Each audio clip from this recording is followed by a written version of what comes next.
Hi everyone, welcome to the In Context podcast.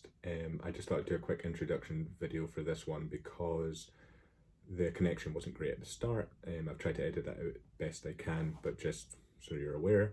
And quickly, while we're here, I'll just introduce our guest, who's Ross McLeod, who is a neuroscientist who is currently doing research in ALS and hoping to be doing his PhD at the end of the year. And we talk about subjects like his research, my research, how they overlap, and a whole host of other things. So please enjoy. Right. So what I thought we'd start with is let's go back to because for those of you who are watching or listening, me and Ross went to school together. And yeah, so we'll maybe just go back to then and just like when you left school, what did you go on to do? You went to University of Glasgow, right? Yeah, so I went to Glasgow studying neuroscience from undergrad. And it was kind of there that I became interested in like neurodegenerative diseases, which are basically just diseases caused by cells in the brain that either lose their function and die, essentially. So yeah, done that, got interested in that, and then I was lucky enough to go to Sweden to do my master's, and that was in like medical research. So that was 2 years, and it was like a research heavy course. Kind of just, a lot of it was geared up preparing you to do a PhD, which is what I knew I wanted to do at the time. And the projects that I did there were mainly focused on Parkinson's disease, which is a neurodegenerative disease. So yeah, that was that. Right. So that was like, and what do you want your PhD research in? What kind of topic are you looking for there? So I'm sort of interested in how inflammation plays a role in these neurodegenerative diseases. So like Alzheimer's, Parkinson's, ALS, and so on. And I think a lot of people generally know what inflammation is. Like for instance, you get a cut, it swells or goes red a bit, and you know it's inflamed. But the process is a bit more complicated than that. And if it isn't properly controlled, it can lead to disease and have a role in disease. So there's kind of like two things that trigger inflammation, like damage to either the skin or inside the body to cells, and infection, so like viruses and stuff. And basically, when you're damaged or you get an infection, your immune system springs into action and causes this inflammatory response. So that's all fairly standard. But in the brain as well, we also have these cells called microglia, and they're basically the immune cells in the brain, and they react the same way to the damage and infection. We kind of want to better understand this. And as well as that, so that's all taking place in the brain, inflammation that occurs like in the rest of the body, and that can also influence inflammation in the brain. So it's just sort of try to understand the inflammation in the brain, crosstalk between the immune cells in the brain and the rest of the body. Right. How long do you see there being like a major breakthrough in these sorts of diseases? Because it still seems like there's so much unknown that like is there a big breakthrough imminent, or are you hopeful about that? Not really imminent, if I'm honest. I think because you just see a lot of sort of research. You see a breakthrough in an animal model, and it just doesn't translate into humans. And there's countless things that have looked promising and then just haven't had any clinical effect in humans. So I think a lot of the time you need to sort of get more robust models in order to see these effects. It's tricky though. I don't really see anything in the short term happening. It's almost, I think that's like a typical scientist thing to be realistic or cynical. Yeah, I think you just sort of like day to day, you go through so many failures, or like this experiment didn't work. You just end up repeating a load of things. So it's like any breakthrough is like, yeah, in your career, they're very few and far between. Yeah. What do you think? What do you think people can do to keep their brain healthy? Like, what lifestyle changes can people do to prevent these things, or are they preventable? Are they genetic? So is it like a losing battle? So there are a lot of genetics involved, but that plays like they're a small role in the percentage of people who get a lot of these diseases, and it varies between disease to disease. So some mutations are just passed through families, and then the people inherit these diseases. But there's actually a good breakthrough. So for Parkinson's disease, the patients with Parkinson's disease have a smell. Yeah, so it's like something secreted in their skin.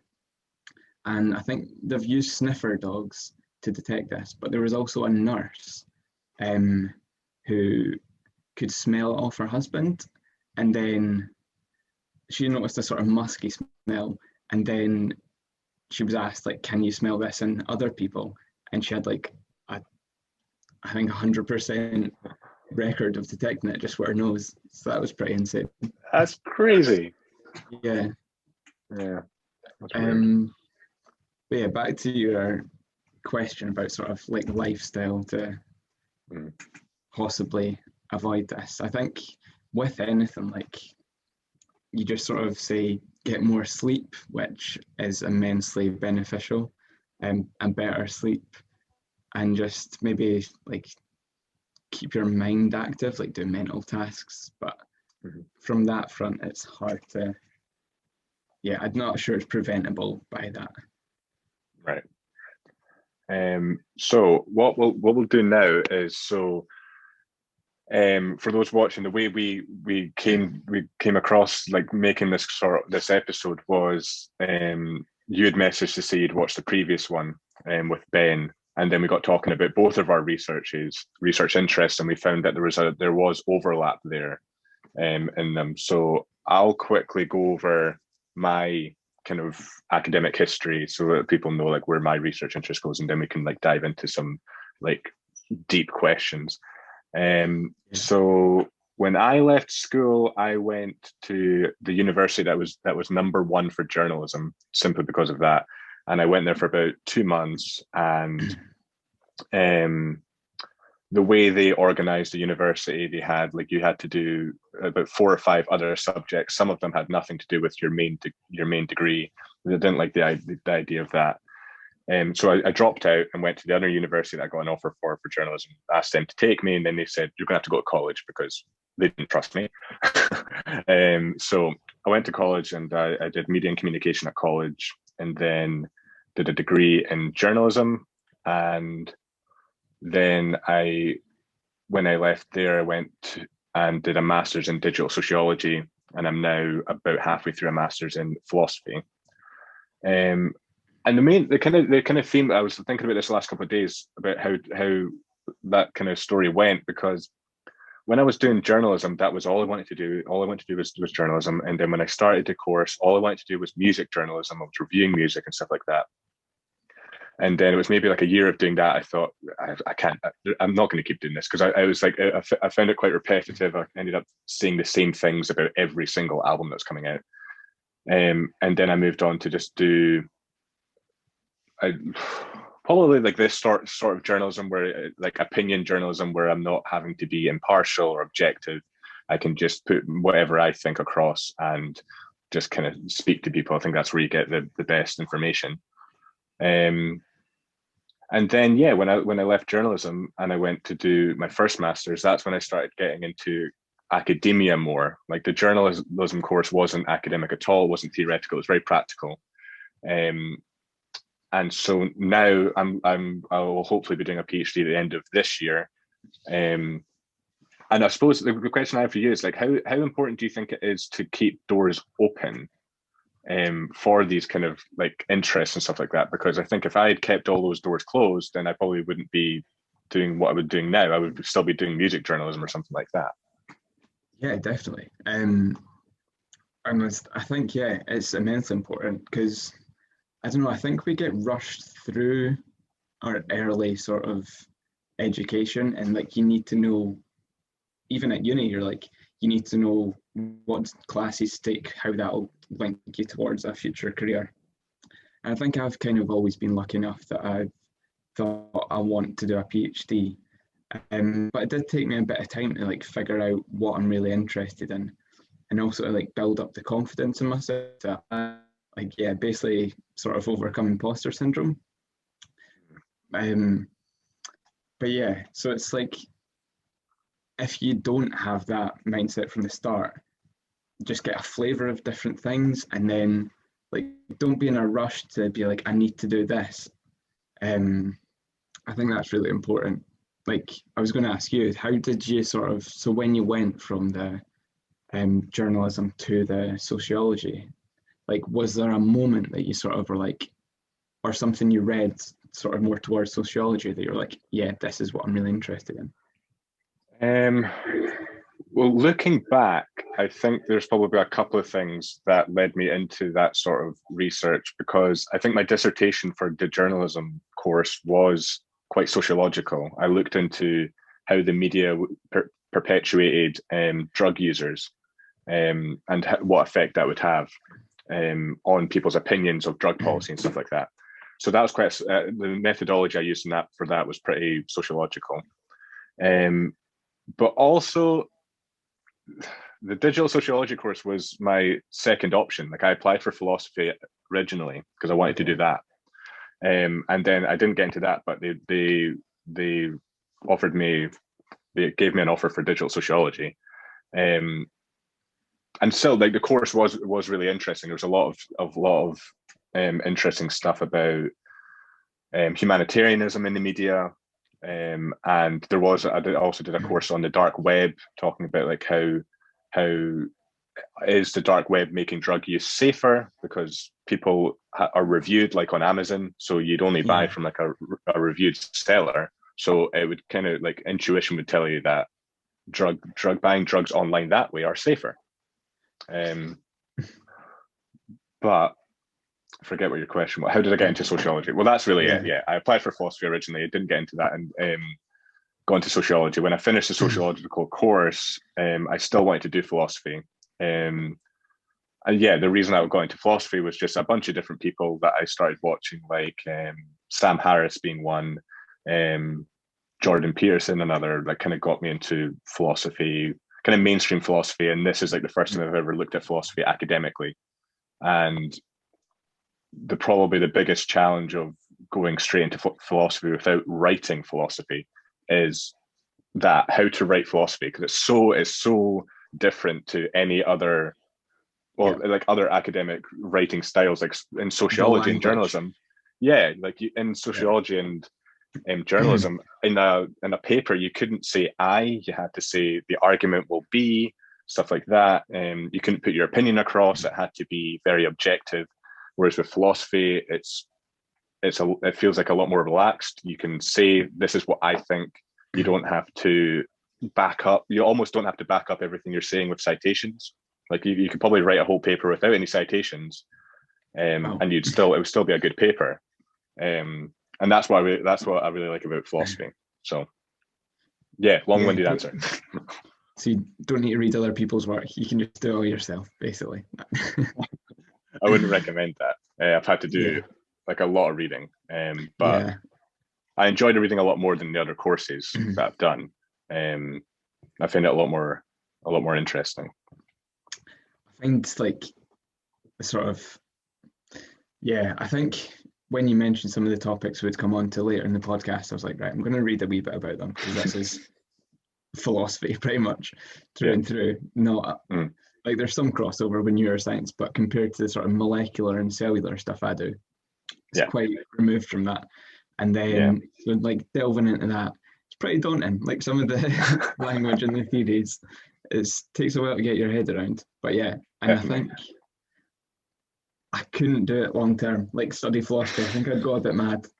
I might have probably am getting there already, but what I find with philosophy is that it's so broad that there's some forms of philosophy that I just can't do. Like we did a course on logic, which is it's basically just maths. It's like equations and stuff like that. It's just working out equations, really. What is a logical argument and stuff like that? It's that sort of stuff I can't do.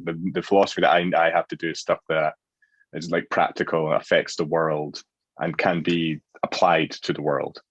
So so the courses I took were political philosophy and philosophy of perception, and that was last year. And this year I'm doing philosophy of the mind and gender and race. So yeah, and all that stuff is very like applicable to the real world. Like perception was looking at when you see something, what are you actually seeing? Are you seeing an image in your brain, or are you seeing the actual thing? Is something being projected to your brain? So that's maybe where there's some form of overlap. Whereas like when I'm writing philosophy, I don't know anything about objective science. So I'm just kind of writing what intuitively or from my experience, what seems right. Yeah, with the sort of the course about the perception, did you touch on the science at all? Because, yeah, go on. Kind of. Like it would be kind of like an underlay of science in there. So we'd like talk about when an image hits your eye or stuff like that. But the majority of the arguments I was making, I wouldn't use objective science to back it up. I would use your experience. So when you look at something, it can't, like, there was the big argument with philosophy of perception is, like, what are you experiencing when you see something? Is it the physical thing? Is it a representation of the thing? Or is nothing that you experience real? And so I kind of thought that nothing, I'm kind of sympathetic to that there's nothing that's actually, there is stuff that's real, obviously. There's stuff around us that we know it's real. But I would argue that what you're actually experiencing, you have no control over, and it just appears to you. Yeah. So in that sense, how can what you experience actually be real? And when you start diving deep into like hallucinations, illusions and stuff like that, that's when you start getting like an argument for that, because when you see something that's not there, is that not just exactly the same as when you see something that is there? Yeah. You know? And like, because the brain does, like the brain predicts things, like I think, it sort of like fills in gaps for your vision with very accurate predictions of what from experience and things like that. Mm-hmm. So I think you're sort of right on the thinking that we don't necessarily see what is in front of us. Like it's an image created by our brain. It's not like a photograph and then that's reality. Yeah. It's kind of a scary thought. Well, that's the thing. I think like you mentioned sort of go on. I've just got a wee segue into sort of something. So like you mentioned, you don't choose to see these things; they just pop up as you see them.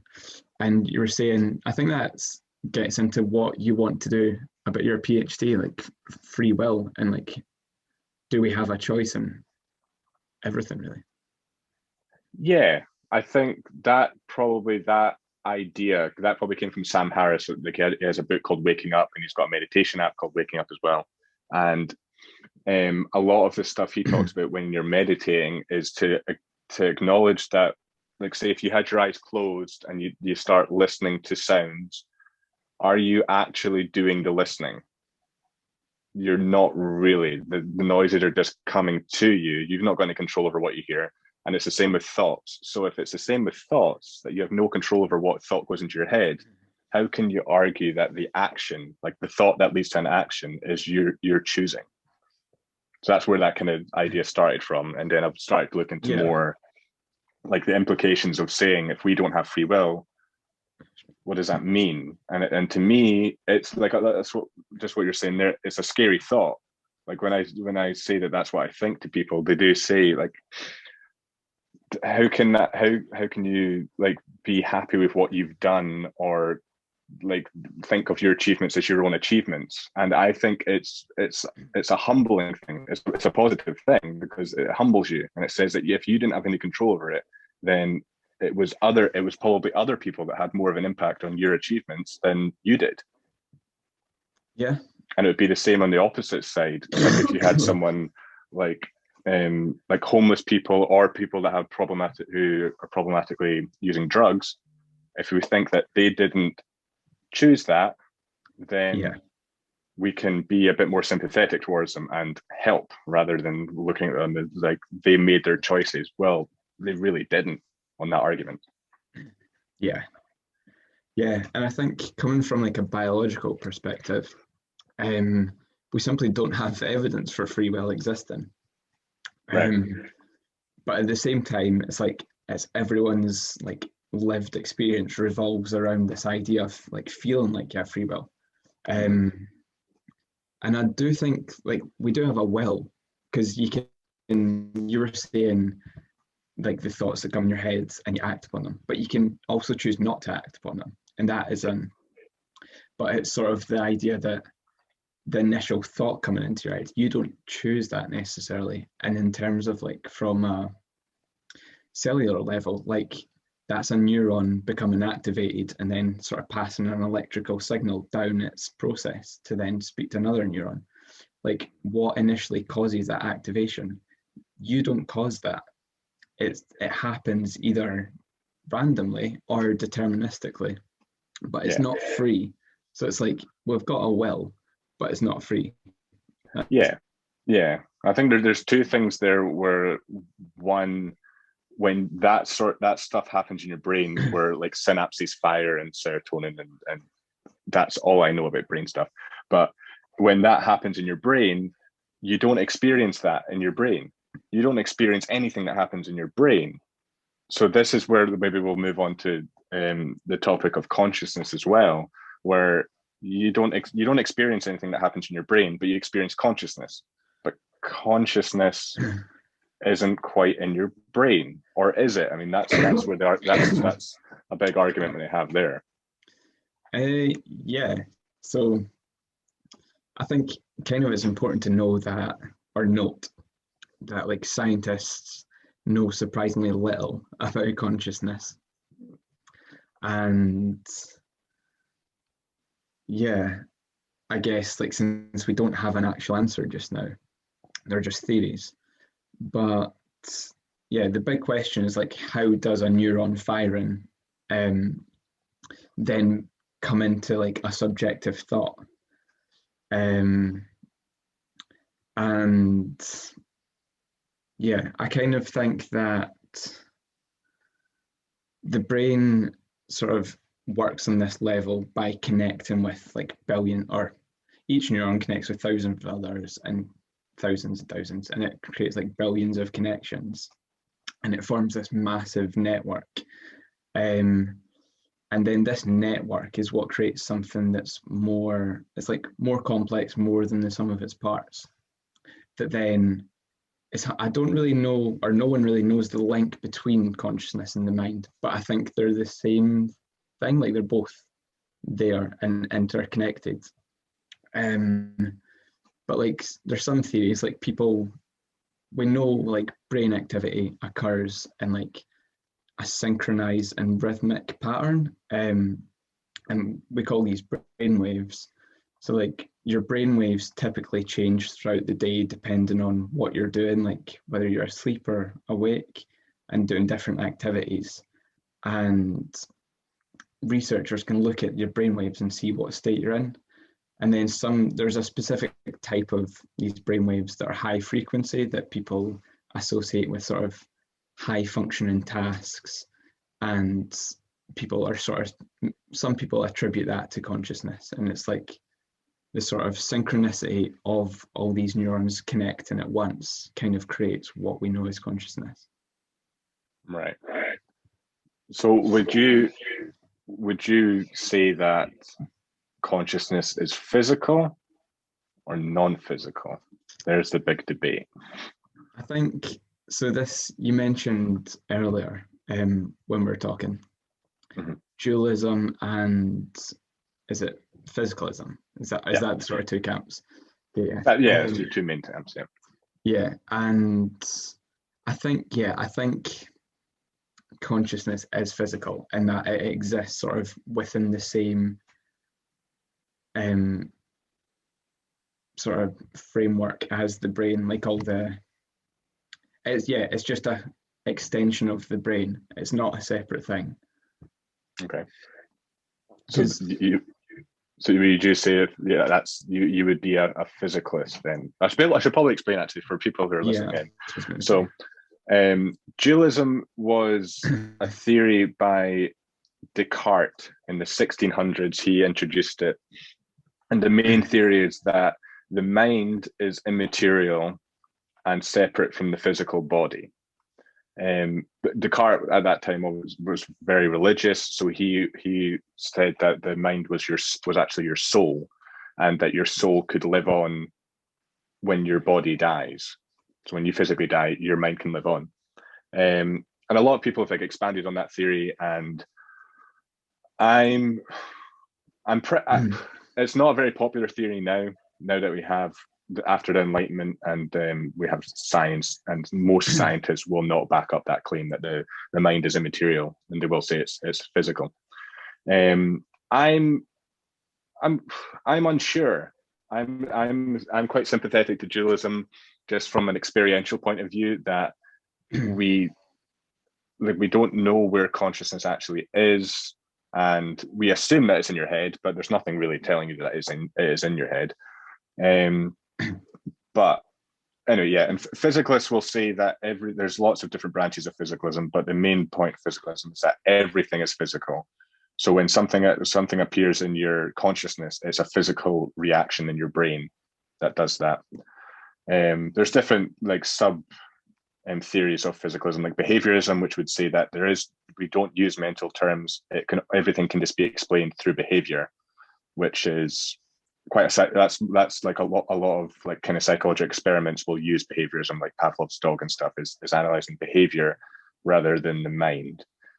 But to me, at least with behaviorism, there's something missing there, that it doesn't, behavior can't explain everything about someone's intention or anything like that. You need to look into someone's physical brain, or ask them, and they'll give you kind of indirect evidence of what they were thinking at that time. So there's something missing with behaviorism. But the big thought experiment with this debate is, this is a lot of philosophy I've found out, is just all these scenarios that are just very unlikely to happen, but they use them to argue against different theories. So if you imagine someone, Mary, who's a brilliant scientist, she's lived her whole life in a black and white room, and she's never experienced color. She's also immortal, let's say, and she learns everything there is to know about perceiving color and what color is. She learns all the knowledge of it.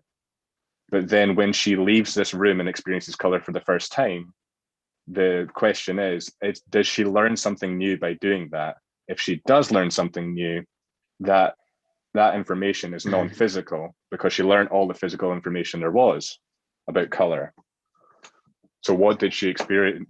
When she experienced color, is that her learning new information, or is that her she already knew that information from before? That's a big debate with this debate. Yeah. So something that doesn't seem compatible with dualism, sort of for me, is that how can physical things, such as drugs that cause hallucinations or brain injuries, how can that alter the mind if it's non-physical? For example, if you take acid, that's a chemical that has a physical effect on the brain. But how does that, if the mind isn't physical, how does that have an effect? That's kind of, I don't really. Well, that's a big objection with dualism. There's loads of objections to dualism. I don't think all those objections add up to being able to say that dualism is completely false, because there's no conclusive proof that it is false yet. There's so many questions unanswered, but that's the main objection, is saying how how can something non-physical like your mind affect something physical like your body? And it would be the same the other way around. How can something physical like a drug affect something non-physical like your mind? I don't know, I feel like a dualism might say they're separate, but they're connected. That would maybe be their argument back, but it's not a very strong argument, obviously, because how can something non-material still be connected to something material? Yeah, so, I think that's kind of where I lie, is that they might, I can't say whether or not they're like one in itself or they are separate, but I think the connection is there. And to me, that connection has to be physical. Yeah. Yeah, I think that's sort of where I would fall in it. Yeah, I think for me, I'm like, this is like a very annoying argument to make, but I'm probably on the fence. Like I know physicalism is you're inclined to go towards physicalism because science, majority of science backs that. But there's still, I just feel like with everything, including dualism, there's something missing. They've not quite got it yet. And it's like physicalism hasn't quite got it because there's something in your experience that just, to me, it just isn't physical. It's something, there's something more, or there's something different. And it might not be like, it might not be dualism. It might not be that the mind and the body are separate. It might be very much the same thing. But there's just something there that's subjective. That's maybe where science kind of can't back it, because it's like, it's not objective. Mm-hmm. The stuff you experience, like your thoughts and your dreams and hallucinations, illusions and stuff like that, they're not objective, they're very subjective. So it's very tricky to answer that question, because it's not direct evidence that you need, you know? Yeah. So you mentioned Descartes earlier, right? Yeah. And he's pretty famous for believing that animals don't have a consciousness. So is that like, what do you make on that, like sort of consciousness within animals? I think some animals are more conscious than others. I think the main question with animals is insects. That's the main one that I think is a very like 50-50. Are they conscious or not? That's a hard one. But like animals like dogs, I think they are conscious, but there's a limitation to how conscious they can be. I think humans are capable of that sort of introspection to actually observe their consciousness. I don't like dogs, other animals, I don't think are capable of doing that, looking in towards their consciousness. We're able to observe it. If you like meditate, for example, then you can eventually be able to look inside and figure out where consciousness isn't, like your head, experientially. But animals, I think, have a limit to what they can experience. I think that's the difference. I think that kind of makes sense from like an evolutionary point of view, given that we evolved from a common ancestor. The level or type of consciousness probably differs in different animals because we've diverged at certain paths. But I think to say, like Descartes did way back, is a very outdated view. But to say that animals don't experience this, I think it's just plain wrong. And I think in mammals, definitely, it's pretty clear that they do. And the interesting thing you mentioned about having the self-awareness. So it's like chimps, like, have you heard of the mirror test? With the dot? And then if they try and rub the dot off, they know they're looking at themselves. So like, I think chimps, even I think dolphins even do this, are able to like pass the test of this and try and like remove the dot. Don't know how a dolphin does that, but so I think there definitely are different levels to the consciousness that you see in other animals.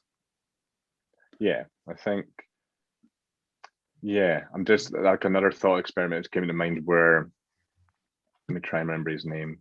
Thomas Nagel, I think his name was, in the 70s, came up with the idea of, so bats have that kind of sonar echo thing. I can't think what it is, but they're blind, so then they use some sort of sonar to see if there's something in front of them.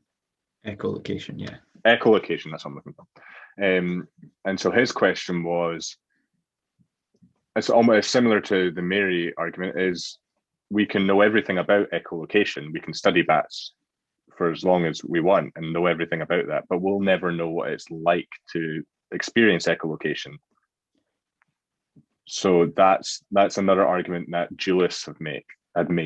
It's not that strong an argument, but that's what dualists have made. They said that with animals, we can't know what it's like to be an animal or what it's like to be another person. Yeah. So what is that we don't know about that other person? Yeah. And I think kind of people make a lot of assumptions and sort of place human traits on animals that might not necessarily be there to sort of get a grasp of what it is like to be a dog. Well, did you see that experiment? I don't know why this was being experimented on, but they've concluded that dogs struggle to know the front of your face to the back. Okay. So they said it wasn't quite clear that they actually can recognize your face. So you could go up to a dog like that and it would still get really excited. Yeah, so if you just maybe heard your voice or it's just very like people were really upset about that because they think of dogs as such like lovely animals, but if they don't know the front of your face, it's so sad. Yeah, you could just be a back of a head to a dog. So the other thing I wanted to ask, so in Sam Harris's book Free Will, he mentions scientific experiments that almost prove that free will is an illusion, and it's where scientists are observing people, and they were able to predict a high percentage of what these people were going to do, like simple things like what magazine they were going to pick up, and they predicted it like with a tenth of a second before they actually made the action. Mm-hmm. How plausible do you think that is as proof from a neuroscience perspective?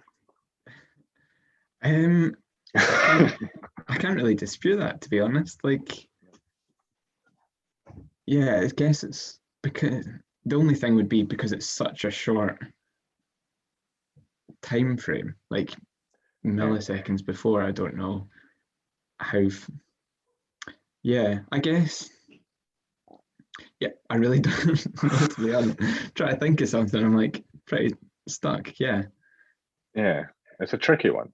I think. I guess when it's interesting anyway for the argument. Yeah, when it comes to more complex decisions, it might be harder to sort of prove, like decisions that require a lot more thought, like ethical decisions or something. Whether you could predict how someone would answer to that, I think that's. Yeah, you'd come up short with that. Right. So yeah, maybe it works with simple decisions that you can like predict based on. I'm guessing it was like activity in the brain. They saw something light up and they were like, okay, that indicates. Yeah. I don't think that would work for more complex questions. Right. And the other question that you had in like the notes before we started this was, what makes humans special? What do you mean? What do you mean by that? Well, just like we dominate the world for better or worse. We kind of lord it over all other species. And how did we get to this point? What separates us? Because if we agree that a lot of animals do have consciousness, it might not be consciousness that separates us from the rest and that's led us to develop to where we are. And yeah, I think I've read a few things. I think one of the main things seems to be like our ability to form complex languages and cooperate on like massive scales and also adapt quickly to changes. Because like if you compare our brain size with Neanderthals, they had bigger brains. So it's not like about the brain size necessarily, which so that's not what makes humans special. I think it's kind of what I was saying earlier, the massive network of connections within the brain that sort of allows more complex thought and like creative solutions to problems and stuff. I think that's kind of what separates us. Yeah, I would agree. I think it's our higher level of cognition and consciousness as well. It's our ability to it also just from like an evolutionary standpoint, it just looks like we've progressed so much. We just, as a species, have progressed so much faster than other animals. Is it like I'm looking at this probably really simplistically? Is it the case that some animals started from a lower level than like humans did? As well, I'm trying to think. What did we start as from an evolutionary standpoint? I have no idea. It's how far back do you go? Because like Well, that's it. Yeah. so like we all started from a cell, and like cells evolved like millions and millions of years into like yeah, they became multicellular and all this. I can't remember your question now. So Well, where did we like? I suppose I suppose what I'm getting at is like if we started as a cell and like other animals started as a cell as well, were their cells just worse than ours so that they didn't like evolve as fast as us, or did we start as the same cells and we just moved faster? Okay, I think this is kind of the sort of framing of this is wrong way. So it's like you're seeing evolution as like a race. Yeah, that's what I'm looking at. Yeah, like whereas that's not the case at all. So like Right. evolution works in the fact that like you evolve fit for your purpose. So you evolve to do the job. So like Let's see. Humans were hunters and gatherers, so evolved that way, whereas a panda is maybe evolved in a very different way. They just eat bamboo. They've not had to involve sort of the speed or decision-making processes that like other species have. I think it's just all animals, if you compared us to sort of the evolution of a panda far outstrips us in evolutionary terms, in terms of like digesting bamboo and stuff like this. So when you're on their terms, they've like evolved way more than we have. Mm-hmm. So it's like you can't really put it on a singular term. Each animal has evolved like as much as they can for their purpose, sort of thing. Right. But it just happened to be that our purpose, I'm not saying this is going to sound wrong, but like our purpose hasn't been to dominate the world, but that's just how we've gone. Like evolution doesn't have a direction. Multiple species like evolve down a road that leads to their extinction, that sort of thing. Yeah. What's the questions that come to mind when we're talking about evolution is there's some things that I'm just curious about why we developed them. So like the funny one was chins. We're the only animal with chins, but there's no use. There's no use for a chin. What's the point of a chin? And the appendix is the other one. What was the point of the appendix? We've lost use for that. It must have done something. Yeah. Like chins must have done something. Like you can point to a lot of things in your body. You know exactly what their function was. They're the two I can't figure out. Do like apes not have chins though? So that was my first thought. Like I can't remember where I saw this. It was some scientist that said it, and my first thought was, sure, like chins. Dogs have chins, apes have chins, but I don't think they actually have like a protruding thing there that comes out or goes down. So it doesn't class it as a chin. Because I thought it would be like an extension of the jaw.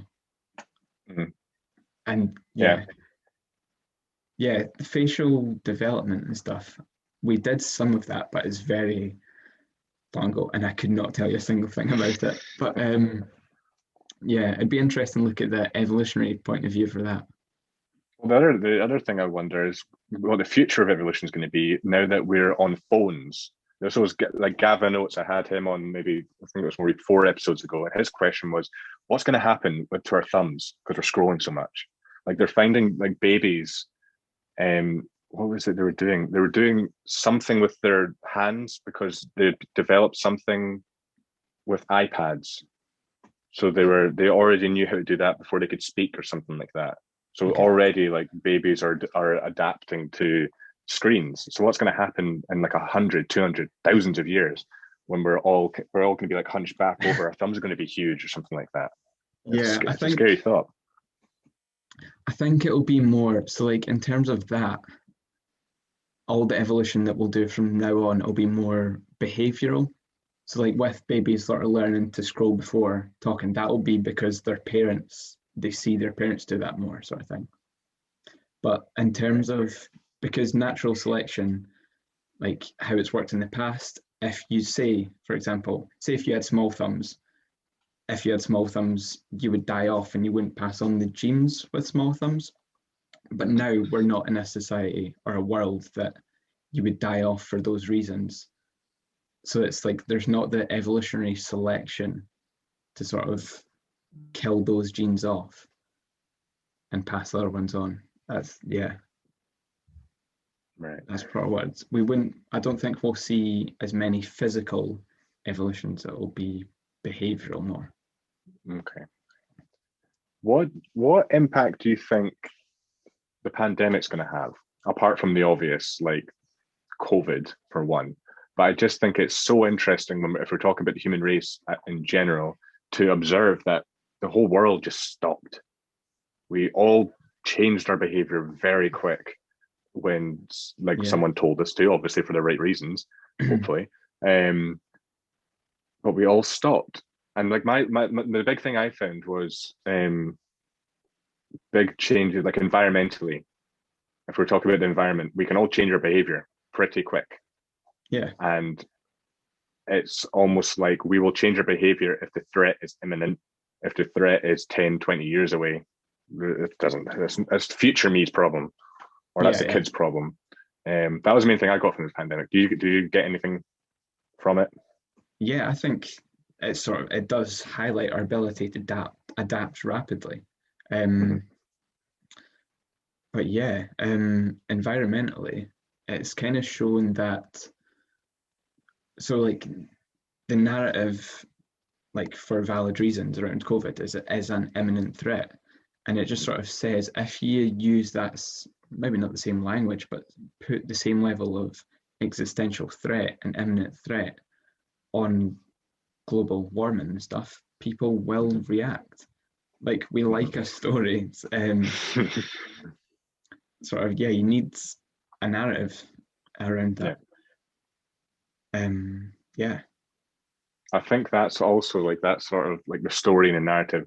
That's maybe why we're seeing so many people believing conspiracy theories, and some of them are ridiculous. They're so stupid, and it's like you can see why like conspiracy theories have grown and become more popular. Social media, people are able to connect. The people that believe them can connect with other people.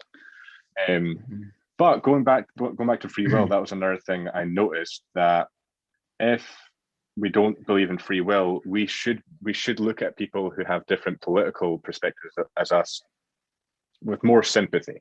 Because if you're brought up with a family that tell you this is how the world is, and then another group of people tell you this is how the world is, can you blame people for believing that like Hillary Clinton kills babies? You could at least look at them with a bit more sympathy. And it's also just in broader terms, if we're talking like, if people are talking politically, people have went so far the opposite way and they hate the other side. Maybe if we look at it like no one has any free will, then we can look at the other side and be like, well, they didn't choose their political choices then. Yeah, I think it definitely works both ways though. Conspiracy theorists kind of scare me quite a lot. But I think you hear a lot of people who were once conspiracy theorists and then kind of went away from that. And I think it's the sort of treatment afterwards. And like, I think there the sympathy really needs a lot of sympathy, like possibly like previous far right extremists. And then I've realized that what they were sort of indoctrined in didn't represent them. They just sort of got circled in a rabbit hole. But I think I can understand the polarization when the actions of these people actively harm other groups of people and seek to do damage to them, I can understand why you'd be a bit less tolerant of someone if they questioned like your right to exist. Mm-hmm. I think, yeah, I get that we sort of need to have a more considered discussion when speaking to people of different political beliefs, but I think there is like a red line that if you cross, yeah, there's only so much sympathy can have for certain people. Yeah, I think for me that red line is when human rights are infringed, when someone's wanting to stop someone having human rights. And that's where like another module we did for philosophy was cultural relativism, where we're talking about morality, and the question is there a global truth, like moral truth, or is there no such thing? Do other countries look at morality in a different way, which means we can't look at them harshly and say they don't know what they're talking about? But the problem I find with that is when you look at human rights. So if another country, the extreme example was, I think, Inuits, where like their culture, I don't know if it still is, it was about 200 years ago, they practiced infanticide, where they would have to kill female babies of their own to survive, because the males would go out to hunt and the females didn't, and they ended up having more females, so they had to kill off their young babies. We'd look at that and say that's horrible, but I think we should be able to do that. I think if we move forward to today, if someone was to criticize another country, some people might say it's racist or something like that. But if it's infringing on human rights, I think we should be able to make that criticism. Yeah, I think with the example of the Inuits, I think there's a bit of nuance in it that you can see how those practices came about, rightly or wrongly. Yeah. So I think in terms of that, like you can have sympathy with some aspects of a culture, like, yeah, again, rightly or wrongly, but they valued the male babies more in terms of, I'm guessing, survival of their community. But yeah, I think you should be able to then say, look, this isn't the way, we've proven that this isn't really how nature works. Your ideas maybe aren't correct. But then is there a universal truth? That's hard to say. Or are we imposing? Well, that's the main argument of it, is people don't want the Western countries to enforce their norms onto, say, Eastern countries, or vice versa.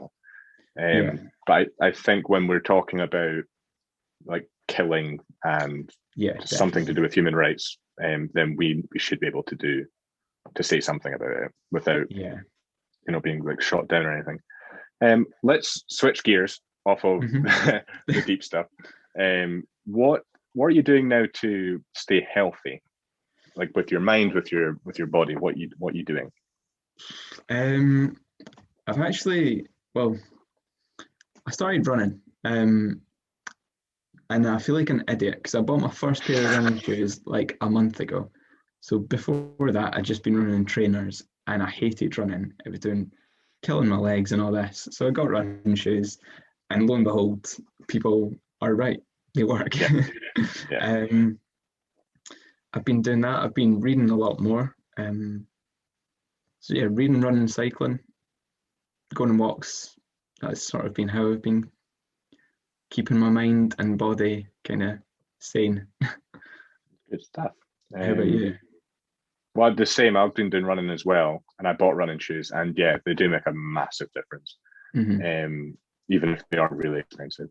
But I started running like the last lockdown last year, and I plan to get up to do like a 5K, and that's basically all I'm doing now. I'll maybe my original idea, since the pools are closed, my original idea was to try and do a triathlon a week, like a basic one though.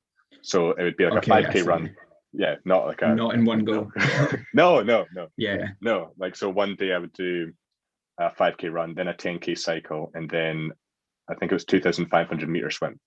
Okay, yeah. And try and do that once a week. So I'll do 3 cardio workouts a week and 3 kind of strength endurance workouts a week. Yeah. What else? And reading as well. And yeah, just uni.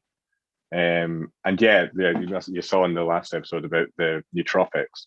So I've been getting into what's the word? I don't like just vitamins, like different types of like supplements. So I got into the nootropics from Joe Rogan. So I don't think he's sponsored by them. I think he advertises for them or something like that. He's like a ambassador. That's the word I'm looking for. The company is called On It, and they have this thing called Alpha Brain, which is supposed to help with memory and focus. And I've heard of nootropics before. I knew Jed had tried them when he was studying, but these ones are slightly different because every ingredient's natural. None of it's chemically enhanced or anything like that. I did recognize like 3 of the ingredients were like from mushrooms. Like I recognized some of the names of them. So I was a bit skeptical about it. I didn't think it would work that well. I wasn't expecting it to be like the limitless pill, but I tried it. I took one, and it was literally like that. I just kind of zoned right in, and I kept on thinking it has to be just placebo. Just the physical idea of me taking a pill is just put something in me. But even if it was that, it did give me like quite a lot of focus, and it's like cut down my coffee intake as well. So and also I did phone the doctor to get advice to like see if they are safe to take.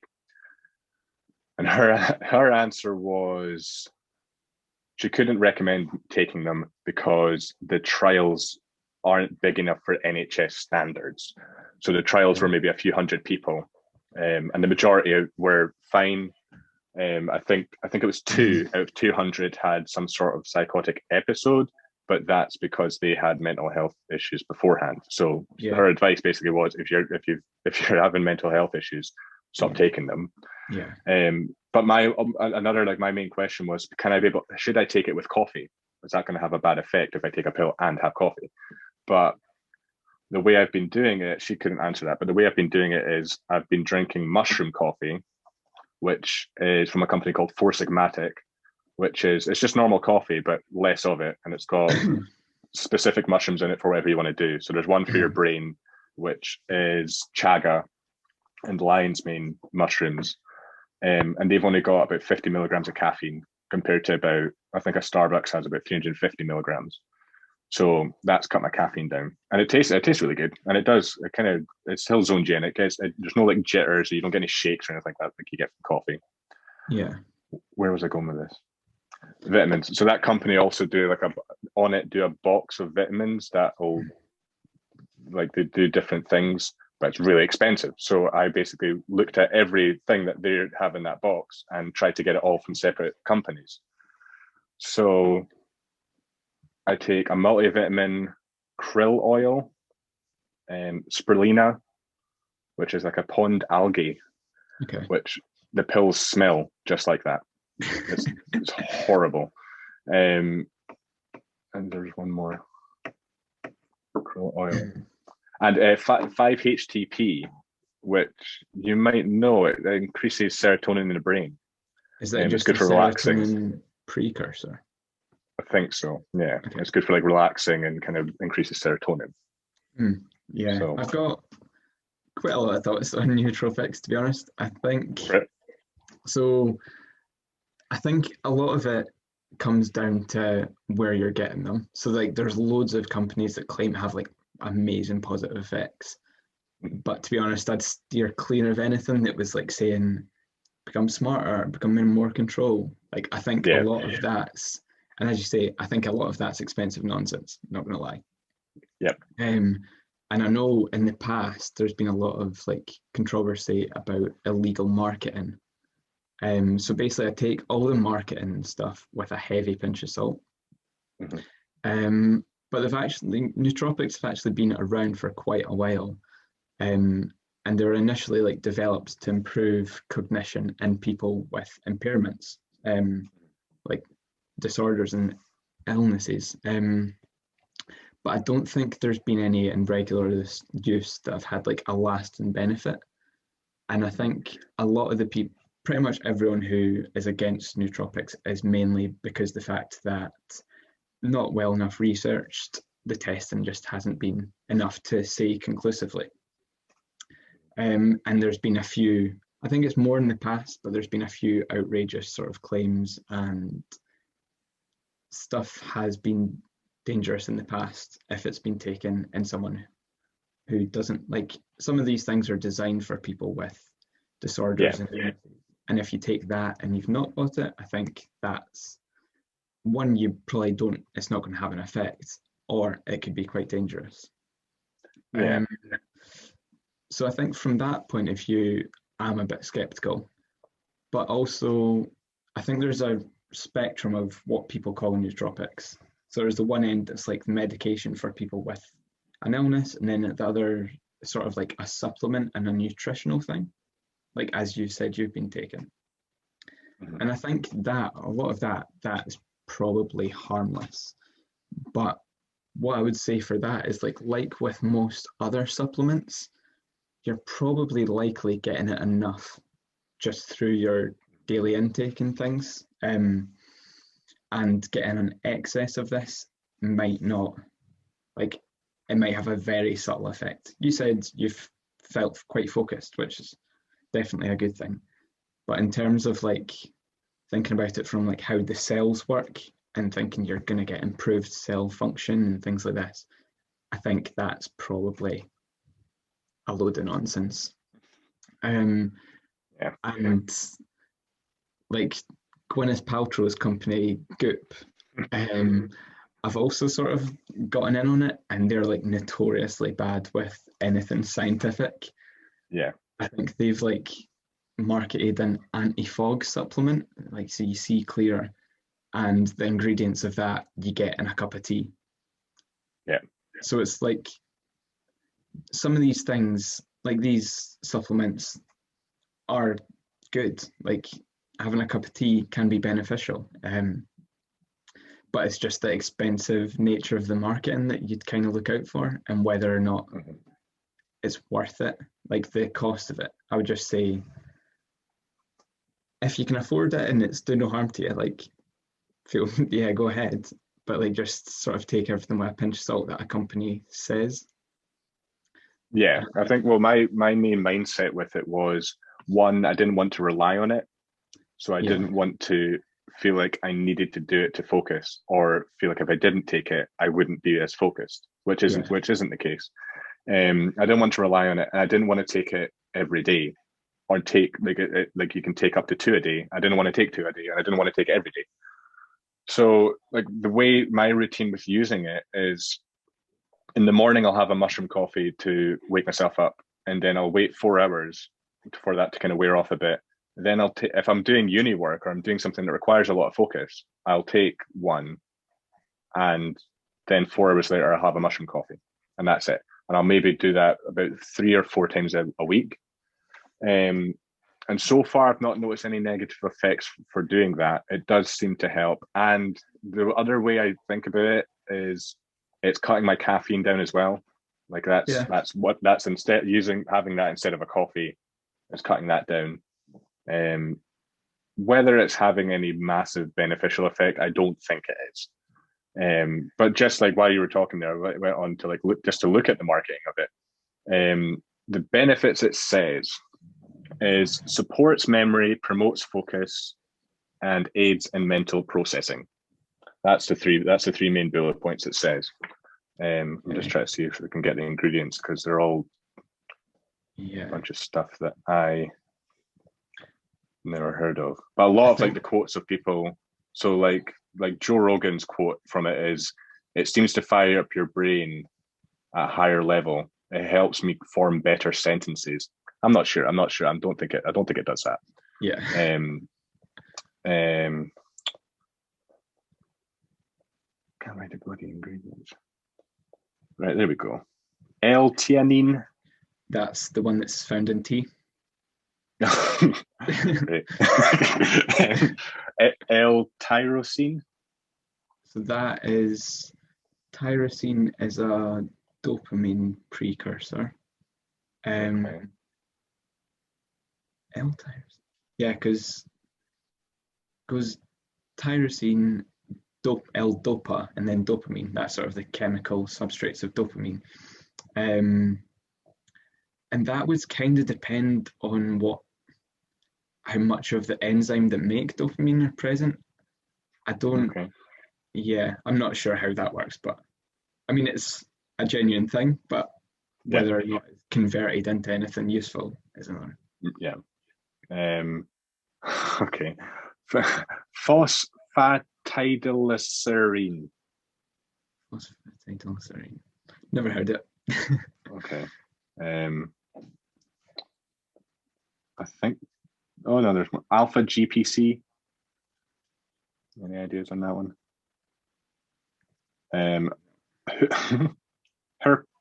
Huperzia serrata. Okay, no, like, yeah. Perfect. L-leucine. Leucine. So leucine's an amino acid, which you get amino acids from eating protein. So yeah, I imagine a lot of these are nutritional things, like people take supplements. Yeah. So if it's kind of in the same way as that, I think it's pretty harmless. Yeah, I'm not sure I would spend the money that they ask on it, but no. I would probably say to people because I emailed them asking their advice about having it with coffee, and then I also asked like just simple questions like, is there withdrawal from it? Do you need to have it every day for it to have an effect? And the customer service person came back and said, look, it works for different people. People's situations are different. And for some people, it doesn't work at all. Some people, it works better if you have it every day. Some people, it works if you just take it when you need it. And some people, it doesn't work at all.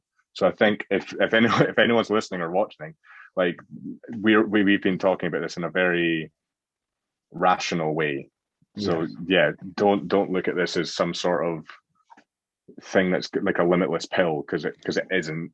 Before I was taking it, I was still being productive and I was still focused enough that if I don't take it, I will still get work done.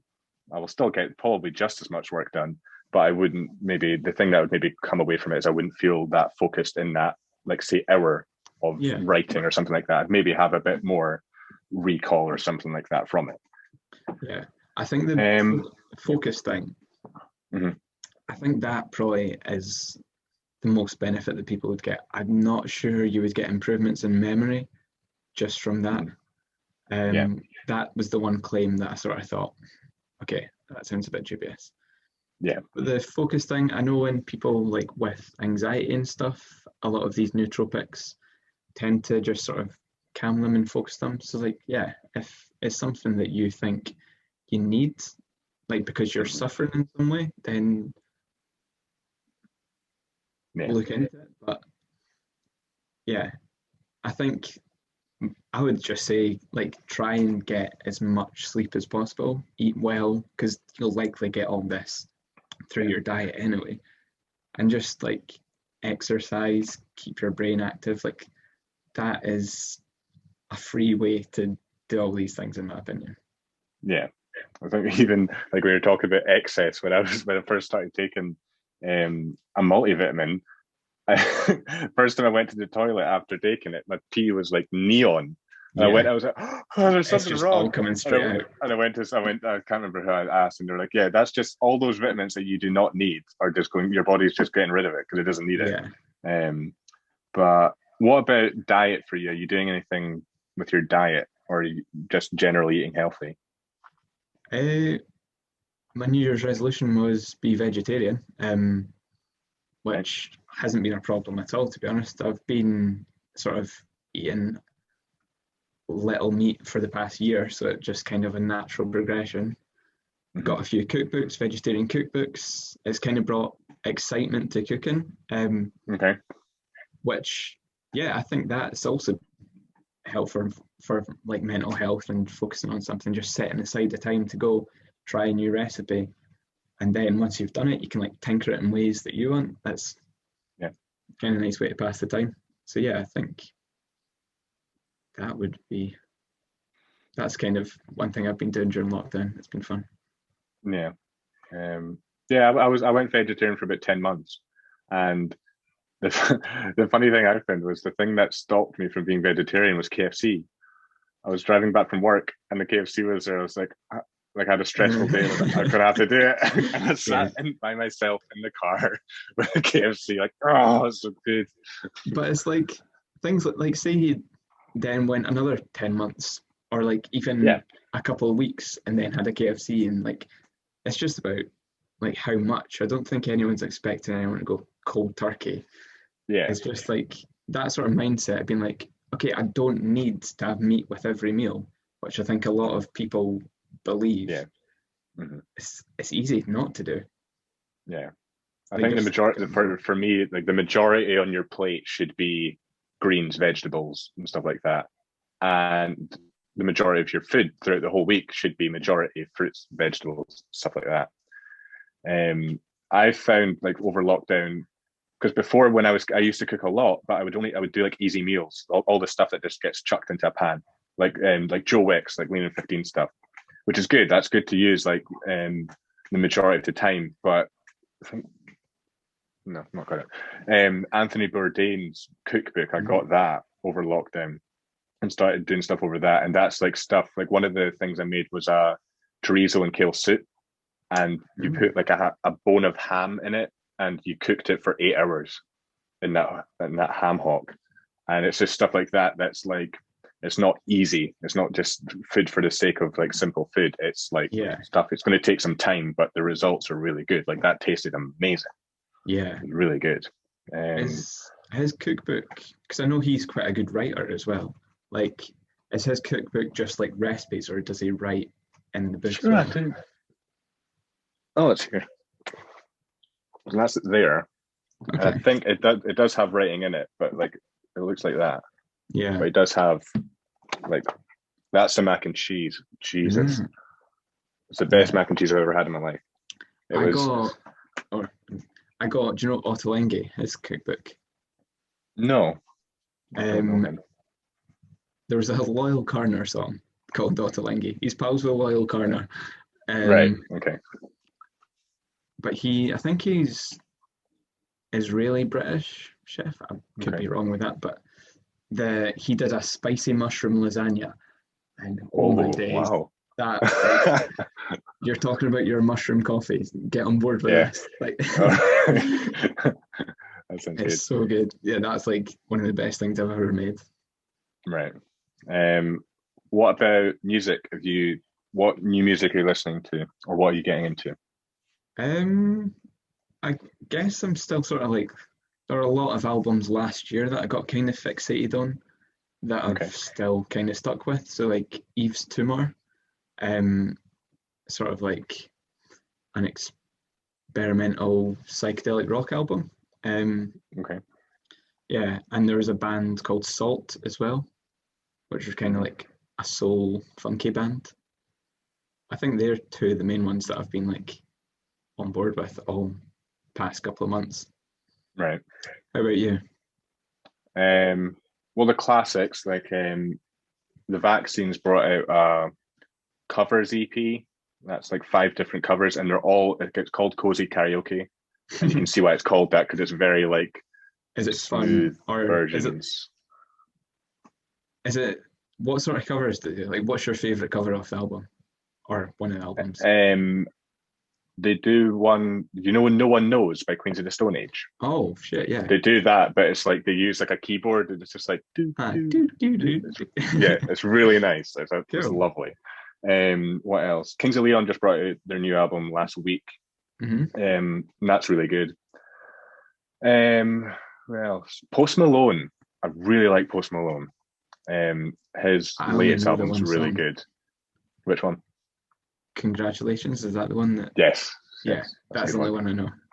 His new album's pretty like it's quite rocky, but he does like it's just like it's music that it's just like it's surprising that his stuff's in the charts, because it's music that's like new and kind of like a different sound than you're kind of used to. Yeah. So yeah, he's good. What about movies? Any good ones?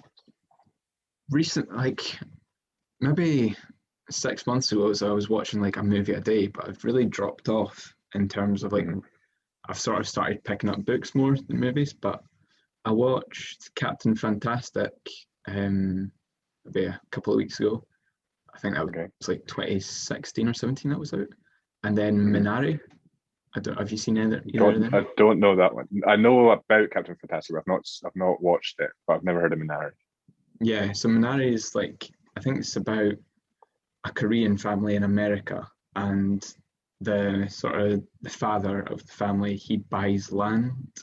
I think it's pretty like run down, and he wants to sort of grow Korean vegetables and start a farming business that way. And it's just sort of about the family tensions they have with that. It was like, it's quite a quiet and understated film, but it was really quite moving. It was like quietly very good. Right. Did you see Parasite? Yeah. Good, right? Yeah, I think. Crazy. Yeah, when I saw that in the cinema, I came out of that just like blown away. Yeah. And I went in knowing that everyone that had come out had been blown away. So I was like, is it going to be that good? Like, is it going to live up? Yeah. And it still blew my expectations out the water. Yeah, it was the same. Because I watched it after the Oscars when it won Best Picture, and I was like, it can't be that good. Surely it's not. Yeah. But yeah, it was like I was sucked in straight away. Yeah. Glued to the screen. It was incredible. I think that's probably the favourite film that I've seen over the past couple of years. Right. Did you see Tenet? Yeah. Don't have a clue. Same. Like, it was fun. Like, I enjoyed watching it at the time, but again, I didn't have a clue in the cinema. Well, that was the thing. Like, I went into seeing, like, I'd seen Inception, and I was sure I understood that when I saw it. I was pretty sure I followed it. I had to try really hard to follow it. And I'd seen Interstellar, and I've seen that about 6 or 7 times. I still don't quite understand that one. Yeah. And then went into that. Like, I can remember, like, it was maybe like the first hour in the cinema I was watching it. I was like, it's fine. Like, I'm kind of, nah. And then, like, after that, I was like, no. it just turns after, like, halfway through. And then it got to a point where it's like, there's no point even trying to understand this. I'm not going to even concentrate because you just can't wrap your head around that one. Yeah. That's going to take a good like 5 times before ever quite understand what's going on there. Yeah. Have you seen it again at all? Or no, I've only seen it once. But I do want to. I know I'm going to have to see it a bunch of times. That's the thing. Concentrate really hard. Curious how it'll like fit like second time watching. Yeah. So I did really enjoy it, but now I'm just going to be like, right, focus. Yeah. Like, see what we're doing. I don't want to be that. I don't like. I do that sometimes where I'll watch a movie, then I'll like go into like plot explained online to like make sure I did understand it. I didn't want to do it with that. I want to get to a place where I understand most of it myself. Yeah. However long that takes. Are there any films like to do with like free will or consciousness that you think? Or TV? Not that I've seen. I reckon, have you seen like Get Out? No, but that's like it's on our list to watch because that's the one I've not seen. So it's like, I wouldn't say, definitely the main theme of it isn't consciousness, but it kind of, you can kind of see from, actually, if you've not seen it, I'm not spoiling it, but there are okay. I'll keep that in mind though. Yeah, just sort of think about the dualism sort of theory of consciousness when you're watching it. Okay. Have you seen Being John Malkovich? No. That's good. That's like the main character in that finds a door that leads into John Malkovich's head, and he like kind of plays puppet with John Malkovich. It's really funny. Brilliant. That sounds good. I like John Malkovich as well. I'd say they'd both be worth a watch. Yeah. Did you see Arrival? Yes. That was good. So I only saw it last year. One of my friends, I was living with him, and he had the book of short stories that the story was based on. I think it was The Story of Your Life or something. Okay. So I read that and then was like kind of blown away by that book, the short story. I was like, how do you come up with this idea? Yeah. And like same night, I was like, I'm watching the film. And yeah, it was amazing. Yeah, it's really good. And what speaking about books, what about books? Have you read any recently that have sprung up? Yeah, I just finished one called Open Water. It's a really short book, which I'm a fan of. When you can like get through it quickly, Yeah. you feel good. Yeah. That like the music in that, it was really good. Which feels weird talking about a book. Yeah, I was going to say. Yeah, they just reference a lot of music, and you're like, that's such a good song. Right. And it's a really, yeah, it's quite a devastating story in some ways, but it's like heartwarming. And before that, I read Homo Deus. Was it The Brief History of Tomorrow? Okay, I think I've heard of that. Yes, that's kind of. Have you heard? You know, *Sapiens*, the book, right? Yeah. Same author for that. I can't mind his name. And it's just he was talking about like how we got to where we are and where we're going in the future. Okay. Yeah, it was really interesting. It's quite long, and it was the polar opposite feeling to Open Water, whereas like I got through that one really quickly, whereas it took me quite a while to get through Homo Deus. But it was, yeah, it's definitely worth the read. Okay, I'll keep those in mind. I'll link all these as well. Books wise, so last lockdown I read Trainspotting for the first time. That was really good. Like I didn't think I'd be able to read it properly because it's all in Scots, but that's what I was on doing. Yeah. After a couple of pages, you get used to it, and especially I think it helps being Scottish as well, that you can work it out for yourself. I think it would be harder if you weren't Scottish. Did you come away talking in Scots?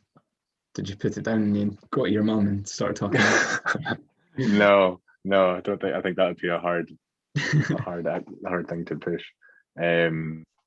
What else did I read? Cynical Theories. That was really good. That was by James Lindsay and Helen Pluckrose. Okay. And so did you ever hear of the grievance studies? I don't think I did. So it's 3 academics who were getting more and more frustrated with the kind of far left way that universities were going.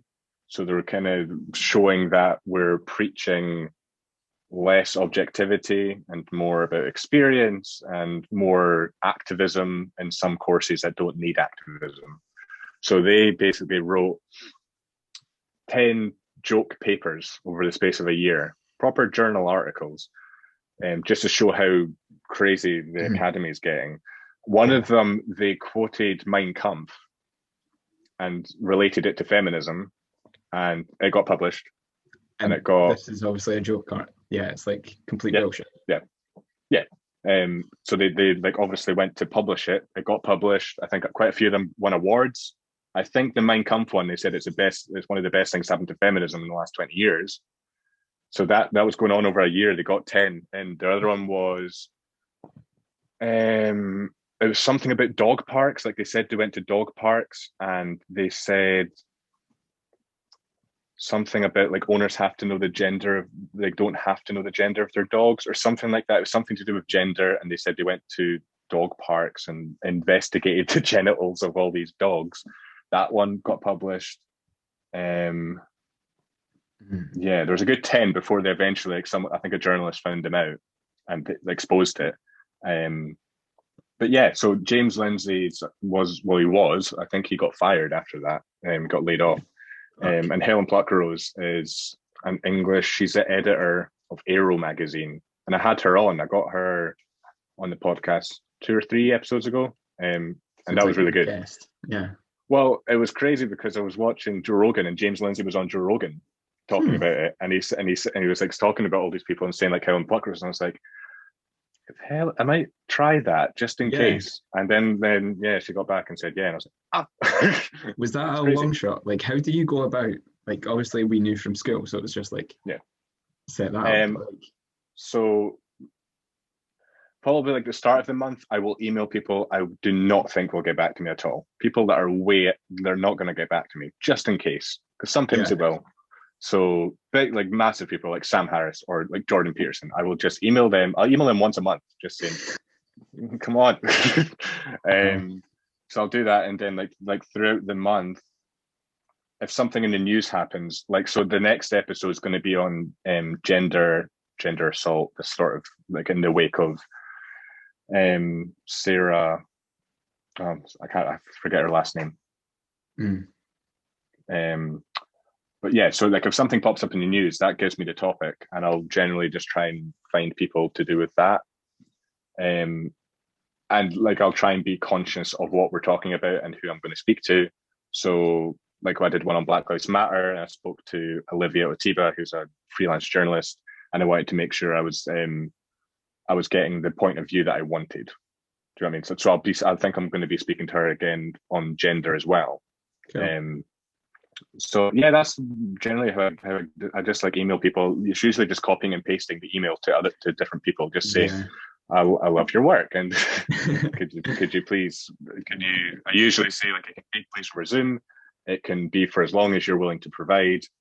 And yeah, you can plug whatever you want to plug. I'm trying to think who another person I might be getting on is Richard Herring, who was on the last episode of Taskmaster. The last series of Taskmaster. He is, yeah. So I think he's pals with Lemmy. Yeah, probably. Yeah. Well, that's another one I probably want on. I Facebook messaged him, just saying, "Do you want to come to the podcast?" And it was literally like that. He came back and said, "A bit busy right now, trying a couple of months." I was like, "Okay." Yeah. So yeah, I mean, I said this. I wrote an article on this saying, like, if I in like 10 years I'm still doing this podcast and I'm not making any money off of it, it's still got exactly the same views. That's fine. The amount of people I get to, the people I get to speak to is great. Yeah, the kind of stuff I get from it. But books? That's where we were.